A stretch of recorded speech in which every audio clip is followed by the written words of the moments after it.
have to have a medical kit of some kind. I recently reviewed a kit from my friends over at Surviveware. Really nice large first aid kit. That is my new home kit. And this here is a really nice kit I just picked up. This is their trauma kit. All right, before we actually go inside, let's look at the outside. It is a very strong, sturdy nylon material. On the back here, we do have, I love grab handles. I have a thing for grab handles. We have 2 metal D-rings to mount in your car, a camper, if you want, maybe somewhere inside a Jeep. We also have some PALS webbing. These here are called PALS webbing.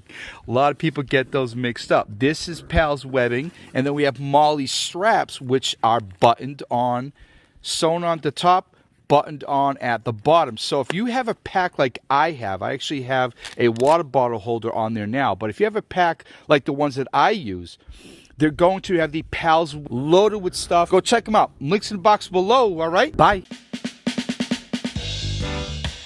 Hey, it's Seth from Gerber, and this is the Ultimate Fixed Blade.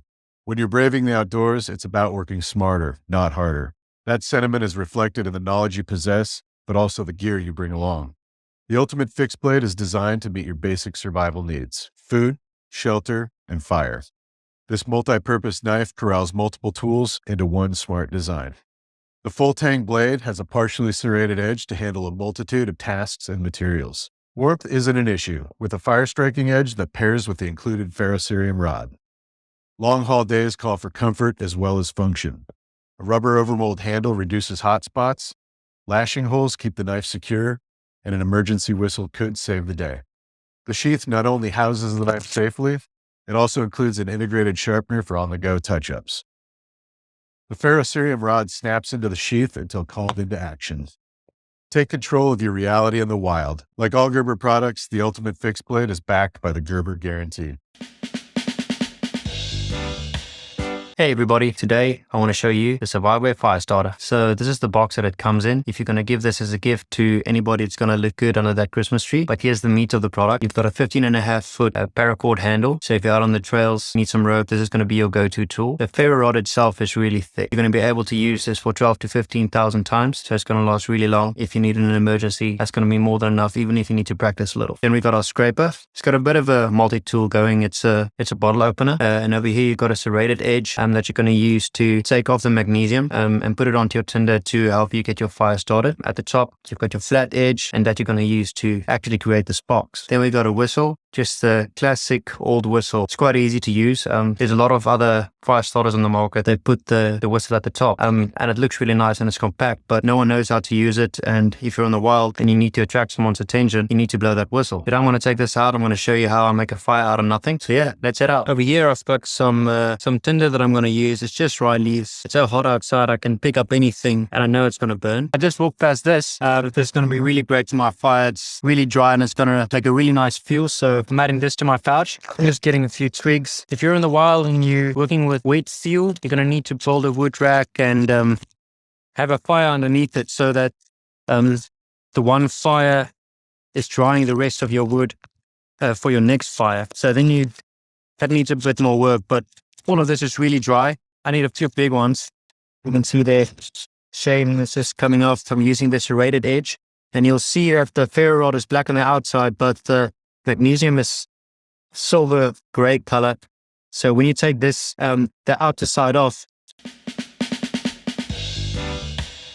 Is a Platypus Quickdraw uncloggable? Today I'm talking about the brand new Platypus Quickdraw water filter, and specifically whether or not you can clog it up, which I'll talk about in a minute. But before I do, I want to talk a little bit about some of the things that I really like about this filter. But if you want to jump ahead to my attempted clogging, well then follow the timestamp on your screen. Here are all the things about the Platypus Quickdraw that I like. Quickdraw is fast. In fact, after several time trials, the fastest I was able to filter a liter of water was 18 seconds, which is really pretty impressive. Now, it took me several tries to get it to filter that fast, and it seems to go faster when the filter fibers are fully wet. But even though the Quickdraw is fast, it's really not practical to filter with it that fast. To get the 18-second liter that I was talking about, I was having to aggressively squeeze this bag to the point that it actually hurt my hands. And I was practically just filtering straight onto the ground, because if you try to filter into a smart water bottle or anything like that, it's pretty easy to create a seal and create positive pressure inside the bottle, which slowed down the filter speeds. In real-world use, I think probably a more realistic casual speed is around 34 seconds for a liter, which might make you wonder, well, then what's the point? And really, what I think the speed equates to is just ease of passing water through the filter. I remember the first time that I ever used one of those life straws and how hard it was to get water to pass through it. I think the Quickdraw speed really boils down to less effort to filter the same amount of water. Versatility. So speaking of speed, I really don't believe that the Quickdraw is the fastest on the market. I actually think the Katadyn B3, even though I've never used one, is a little bit faster. But where I think the Quickdraw outperforms other filters is in its versatility. Platypus has designed the Quickdraw with 2 different thread types. One that will screw on the top of smart water bottles, Knock bags, Sawyer bags, or anything with a standard 28mm thread size. But they also have their own thread pattern that works with a variety of Platypus bags and reservoirs designed to give you just a little bit larger opening when collecting water. You can also use it as a gravity filter, or you can stick the dirty end straight into a stream and drink lying on your belly if you're into that sort of thing. Cleaning. You can clean and backflush the filter without any special tools. And so the first way that Platypus recommends cleaning this filter is simply fill a dirty bag about 1/4 of the way full with clean water and shake it back and forth to dislodge particles in the filter. And I actually found this to be pretty effective, and I'll talk about that. And as always, thanks for watching. My name is Kelly. I'm from Phoenix, Arizona, and I am an overlander. So I've been using the Combar for 3 trips now, and then I had 1 full day of where I just ran it through its paces. I pushed the limits of what I think this thing, just having something in hand you can grab quickly and just get the job done. It's got the hammer.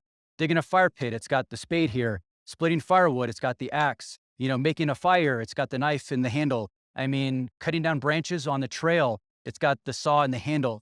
So my general thought on the Combar is that it is a finely crafted tool. This is not just a piece of kit that you can buy willy-nilly.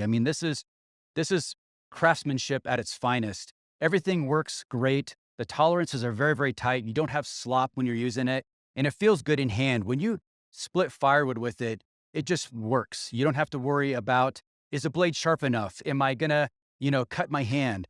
It just works. There's no really other way to explain it than whatever task you need this for, it makes it happen. If you guys are interested and you like what you're seeing today, check me out on YouTube. It's Adventure Built. And I'm also on Instagram, adventurebuilt_. And yeah, I hope you guys enjoyed it. We set out for a better way to camp. A camp where setup is easy, gear is organized, and fumbling with knots is a thing of the past. Introducing the Campline Kit. Whether you're camping in a tent, RV, or hammock, this lightweight kit brings organization and ease to camp life. It includes 2 lightweight camp carabiners, reflective paracord, 2 line tensioners, and easy-to-follow instructions. With a couple of trees or car racks, anybody can hang and tension a camp line. Simply tie a figure 8 knot and pull the cord through the slots as numbered. Repeat with the other side and slide the tensioners until the line is taut. Hang gear and keep it from sliding with the camp carabiner. It attaches with a simple twist and is anchored in place once you hang an item. Use it with backpacks and lanterns or dry towels, clothes, and boots. Within minutes, you'll have a fully functional camp line that you can also use at home. We also built in an electronics attachment. Simply remove the paracord adapter and hang compatible lights and speakers. Next time you go camping, hang a line, organize your gear, and get on to the fun part. Make camp life better with the Campline Kit.